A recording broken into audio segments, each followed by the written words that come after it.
she said. "I'm tired of pretending I like your family. Don't invite me to Christmas," I replied. "Completely understand." Then I brought my new girlfriend instead. When my sister posted the family photos, her missed calls started coming in. I, 32 male, got the message that ended my 3-year relationship on November 18th. Not in person, not even a phone call. A voice message while I was at work. "Daniel, I need to be honest with you. I'm tired of pretending I like your family. Your mom's passive-aggressive, your dad tells the same boring stories, and your sister acts like she's better than everyone. I don't want to do Christmas with them this year. Actually, I don't want to do any holidays with them anymore.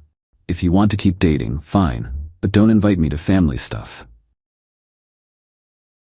That was Melissa, 29, my girlfriend who I'd been planning to propose to on New Year's Eve. The ring was already in my sock drawer. I listened to that message 3 times in my car during lunch. Each time it hit different. First time, shock. Second time, anger. Third time, clarity. See, my family had done nothing but welcome her. Mom always made her favorite dessert. Dad included her in our fantasy football league. She came in second last year. My sister Jenna treated her like the sister she never had. They went shopping together, got their nails done, the whole thing. But apparently that wasn't enough for Melissa. I texted back, "Completely understand, no problem." She replied instantly, "Really? You're not mad?" Me, "Nope, your choice." Her, "Okay, good, see you tonight, Thai food?" Sure. That night she acted like nothing happened. Chatted about her coworker drama, showed me TikToks, normal girlfriend stuff. Never mentioned the family ultimatum. I played along, but inside, I was done. The next day I made some decisions. 1. Returned the engagement ring. Got most of my money back since it was within their return window. 2. Called my buddy Trevor, who runs a dating app consultation business. Yeah, that's a thing. Told him I needed a profile refresh ASAP. 3. Started apartment hunting. We didn't live together, but I wanted a fresh start. The breakup conversation happened 2 weeks later, right after Thanksgiving, which she skipped, obviously. Told her it wasn't working out. "Wait, what? Is this about the family thing? I thought you understood." "I do understand. You don't like my family. That's a fundamental incompatibility. But we can work through it. Couples don't have to share everything. My family's important to me. You basically called them unbearable. We're done," she cried. Said I was overreacting. That I was choosing them over her. I reminded her that she's the one who issued the ultimatum. Then I left. Here's where it gets interesting. 3 weeks after the breakup, I matched with Amy, 28F, on Bumble. Veterinarian, loves hiking, has a golden retriever named Waffles. We hit it off immediately. Coffee date turned into dinner. Dinner turned into a weekend hike. By mid-December, we were seeing each other regularly. December 20th, Amy mentioned she had no Christmas plans since her family lives overseas. "Want to come to mine?" I asked. Fair warning, it's pretty chaotic. My mom goes overboard with everything. Her face lit up. "Really? You sure it's not too soon?" "Nah, they'll love you. Plus, Mom needs someone new to show off her Christmas cookie collection too." Christmas Eve arrived. Amy showed up at my apartment with homemade brownies for my family and a bottle of wine. She was nervous but excited. Meanwhile, I hadn't heard from Melissa in 3 weeks. Complete radio silence. My family was hosting at their house about an hour away. When we walked in, Mom immediately hugged Amy. Dad shook her hand and started asking about her veterinary practice. Jenna squealed when she saw Waffles. Yes, Amy brought the dog, Mom insisted. The whole day was perfect. Amy helped Mom in the kitchen, listened to Dad's stories, and actually laughed. Played board games with Jenna and her husband. She fit in like she'd always been there. Around 8 p.m., we're all sitting around the fireplace. Amy's curled up next to me. Waffles is passed out by the tree, and Jenna's taking photos for Instagram. Whole family, including Amy, wearing the ridiculous matching Christmas sweaters Mom insists on every year. December 26th, 7 a.m. My phone starts buzzing. And buzzing, and buzzing. 23 missed calls from Melissa. 15 texts ranging from "we need to talk" to "how could you" to "call me now." I ignored them. But then Jenna texted me, Melissa's going psycho in my DMs about the Christmas photos. What should I do?" Turns out Jenna posted the family photos on Instagram that morning. Melissa saw them. Saw Amy wearing the Christmas sweater that used to be hers. Lost her mind. Update 1. So after ignoring Melissa's barrage all morning, she switched tactics. Started calling my mom. Mom called me around noon. Honey, Melissa's called the house 4 times. She's crying, saying you replaced her, that the family was supposed to be hers. Your father had to unplug the landline. Just block her, Mom. Already did. But sweetie, what happened? She seems unhinged. Gave Mom the quick version. Her response? So she rejected our family, you broke up with her, and now she's mad you moved on? The audacity of that girl. Then the text to Amy started. Yeah, Melissa did a deep dive on my Instagram, found Amy's profile, she commented on one of my photos, and started messaging her. Amy screenshot them for me. You're with Daniel? That's hilarious. Enjoy his clingy family. His mom will smother you and his dad will bore you to death. He only brought you to make me jealous. You're a rebound. We were together 3 years. You're temporary. Amy, absolute legend, replied once. Thanks for the heads up. His family is wonderful. Merry Christmas. Then blocked her. But Melissa wasn't done. Started texting mutual friends, spinning some story about how I emotionally cheated and brought my side piece to Christmas to hurt her. Most of them knew the real story, but a few bought her version. December 27th, she showed up at my apartment. I saw her on the doorbell camera, pacing outside, on her phone. She stayed for 20 minutes, then left. Later found out from my neighbor she was on the phone with someone saying, he has to come home eventually. December 28th, got a call from an unknown number. It was Melissa's mom, Diane. Daniel, what did you do to my daughter? She's inconsolable. Diane, she told me she wanted nothing to do with my family. I respected her wishes and ended things. But you brought some girl to Christmas. You rubbed it in her face. I brought my new girlfriend to meet my family. Melissa made it clear she wanted no part of family events. She got what she wanted. She didn't mean forever. She just needed boundaries. Boundaries? She called my mom passive-aggressive, my dad boring, and my sister stuck up. Those aren't boundaries, that's contempt. Diane huffed. She's talking about calling your work, says you emotionally abused her. Good luck with that. I have her voice message saved where she trashes my entire family. Pretty sure HR would find that interesting. Silence. Then, you saved it? Of course I did. She hung up. Update 2. New Year's Eve. The night I originally planned to propose to Melissa. Instead, I'm at a house party with Amy, actually having fun, instead of walking on eggshells like I used to with Melissa. Around 11 p.m., Amy goes to get us drinks. My phone buzzes. Email from Melissa. Subject line, you need to read this. It's a novel. 3,000 words easy.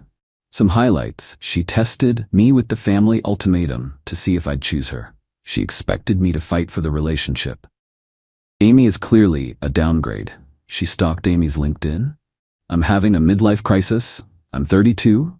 She's willing to give my family another chance if I come to my senses. She already told her extended family we'd be engaged by now. The best part, she ends it with, I'll give you until January 3rd to respond before I move on. I forwarded it to Jenna with, LMAO, look at this. Jenna replied, the delusion. Also, she commented on my NYE post calling me a backstabbing witch, so I reported her for harassment. January 2nd, back at work. My coworker Keith pulls me aside. Yo, did you date a girl named Melissa? Unfortunately, why? She connected with me on LinkedIn. Sent me some weird message about you being a narcissist who love bombs women. Thought you should know. She messaged my coworkers on LinkedIn. I screenshot everything, sent it to HR preemptively with a note explaining the situation. They thanked me for the heads up and said they'd handle any further contact from her. January 3rd, her deadline. I didn't respond, obviously. January 4th, 6 a.m. She's at my apartment again. But this time she brought backup. Her sister Nicole and her best friend Brittany. They're taking turns ringing the doorbell and knocking. I called building security. Hey, I've got 3 women harassing me at my door. Their ex-girlfriend and her friends. Can you help? Security shows up, asks them to leave. Melissa starts crying, saying I owe her closure. Security doesn't care, tells them they're trespassing. They finally leave, but not before Melissa screams, you're going to regret this, at my door. Building manager emails me later. Per your situation, we've added those 3 women to the do not admit list. If they return, we'll contact police. That evening, my buddy Trevor, the dating profile guy, texts me. Dude, some crazy chick is leaving unhinged reviews on my business page, saying I'm a homewrecker who helps cheaters. That your ex? She went after my friend's business because he helped me with dating apps, after I was single. Update 3 mid-January. The escalation continued but got weirder. Melissa created an Instagram account, @DanielTruthExposed. Posted screenshots of our old texts, selectively edited, of course, photos of us from when we dated, and long captions about narcissistic abuse. Had maybe 12 followers, mostly her friends. The posts were unhinged. How he isolated me from friends, I never did that. Red flags I ignored. Included things like, too close with his family. Why family enmeshment is toxic, with my family Christmas photo. Amy saw it first. Her reaction? Laughed so hard she almost choked on her coffee. Babe, she posted a photo of you hugging your mom as evidence of emotional incest. This is comedy gold. We spent an evening reading the posts together, treating it like entertainment. Amy even started making bingo cards. Narcissist square, gaslighting square, trauma bonding square.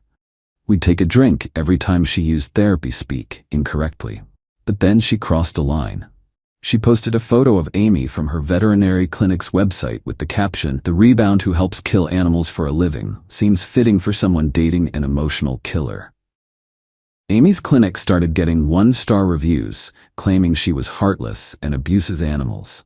Completely false, obviously, but damaging to her business. That's when Amy pressed charges for harassment and defamation. Her clinic's lawyer sent Melissa a cease and desist. The reviews got taken down, but the damage was done. Then the really weird stuff started. Jenna called me, "Okay, this is creepy. Melissa just joined my gym. She was on the treadmill next to me trying to make conversation about you." My dad texted, "Your ex-girlfriend just tried to friend request me on Facebook. What should I do?" Block her, obviously. My mom, Melissa's mother, called me at work to apologize but spent 20 minutes saying you're making a mistake. I had to hang up on her. She was attempting to infiltrate my family's lives. Like if she couldn't be part of the family directly, she'd force her way in sideways. January 20th. I'm at the grocery store, turn into the cereal aisle, and there's Melissa. This isn't my usual store, it's by Amy's place, 30 minutes from where Melissa lives. "Oh wow, what are the odds?" she says, fake surprised. "You're stalking me now?" "I shop here sometimes. Don't flatter yourself. This is harassment, Melissa. It needs to stop." She steps closer.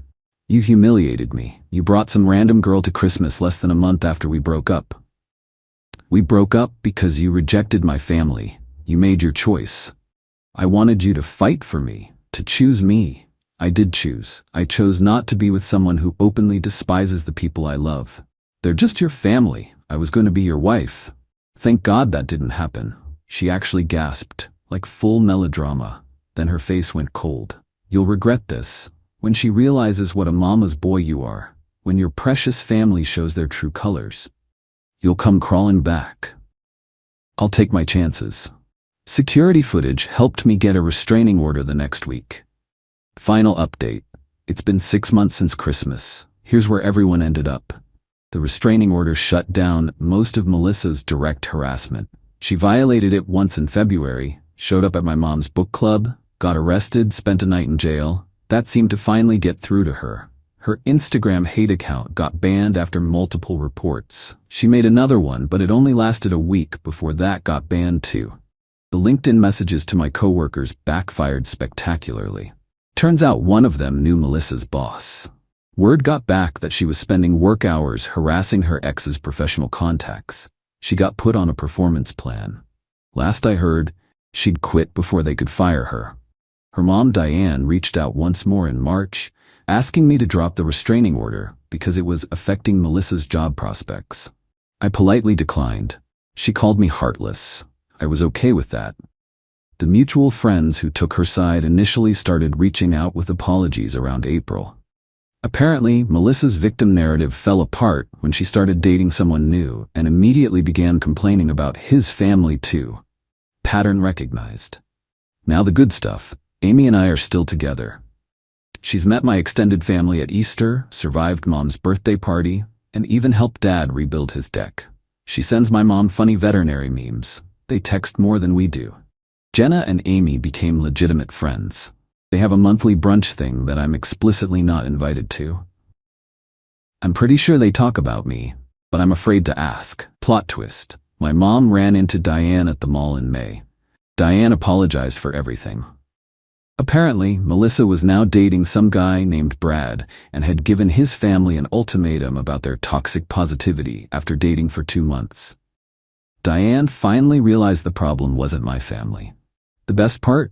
Amy and I were looking at old photos last week, and she found one from Christmas, the one where she's wearing the matching sweater, laughing at one of Dad's stories. You know, she said, I'm really glad your ex showed you who she was before you proposed. I pulled up my phone and showed her the screenshot of Melissa's original voice message, the one where she called my family unbearable. Want to know something funny? I said. This message was the best thing that ever happened to me. Amy read it, shook her head. Her loss. Your family is amazing. Weird but amazing. Yeah, they are. Plus, she grinned, your mom already told me she's knitting me my own Christmas sweater for this year. I'm officially in. That's the thing about ultimatums. When someone makes you choose between them and the people who've loved you your whole life, they're telling you exactly who they are. Melissa thought she was testing my loyalty to her. Instead, she revealed her contempt for the people I care about. She wanted me to fight for her? Nah. I saved my energy for someone who didn't need to be convinced to like my family. Someone who saw their quirks as features, not bugs. Melissa's probably somewhere telling Brad's family why they're problematic. Meanwhile, I'm planning a camping trip with Amy, my parents, and Jenna's family for August. Amy's already bought matching hiking shirts for everyone. My mom cried happy tears when she saw them. Turns out the best revenge isn't some elaborate plan. It's just living your life with people who appreciate what you have instead of demanding you sacrifice it for them. Oh, and Melissa? If you're reading this, and knowing you probably are, Brad's mom called my mom last week. Something about getting advice on dealing with a difficult girlfriend. Small world, huh? Good luck with that.